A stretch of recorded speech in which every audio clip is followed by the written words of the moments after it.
Bonjour Pamela. Salut Pascal. Qui a dit, s'ils n'ont pas de pain, qu'ils mangent de la brioche? Mais Pascal, c'est Marie-Antoinette, mais elle n'a jamais dit quelque chose pareil. Donc Pamela, racontez-nous comment se passait la vie dans le donjon du temple. Est-ce qu'on mangeait des brioches à cette époque Non, franchement, on a bien mangé là-bas. Très bien, donc ils n'étaient pas maltraités. Pas entièrement maltraité. Alors Pamela, qu'est-ce que c'est que ces traces sur le sol sur lequel nous sommes La plupart des gens pensent que c'est un jeu pour les enfants. En fait, c'est les traces du donjon de Marie-Antoinette. C'est là où elle a été enfermée avec sa famille. D'accord, c'était le donjon du temple, c'est ça? Exactement. Très bien. Donc là on est dans une tourelle, là il y a une autre tourelle et la partie centrale qui se trouve là, c'est le donjon principal. Exactement. Et c'était détruit pendant la période de Napoléon, en 1810. Donc Pascal, maintenant que nous avons vu les tracés du donjon, je te propose qu'on voit la chambre de Marie-Antoinette. Il y a une belle reconstitution au musée Carnavalet. Très bien, on y va, on prend nos pics, nos brioches, on y va. Allons-y.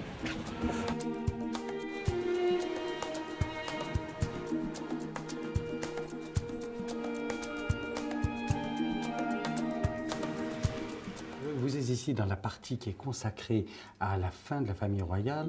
Grâce aux dons généreux de diverses personnes, dont les descendants du valet de chambre de Louis XVI Vitry, on peut présenter le mobilier de la famille royale au temple, la coiffeuse de Marie-Antoinette, le jeu de tric-trac du dauphin, son jeu de billard, la bibliothèque de Louis XVI.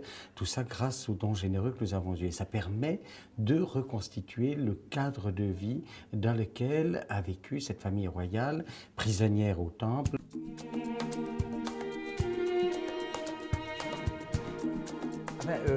Immédiatement après que la princesse royale ait pu partir, immédiatement on a démoli, rasé entièrement la tour du temple de façon à ce qu'il ne reste rien et qu'il ne puisse pas y avoir de manifestations autour, ni même de marques d'adoration de la famille royale.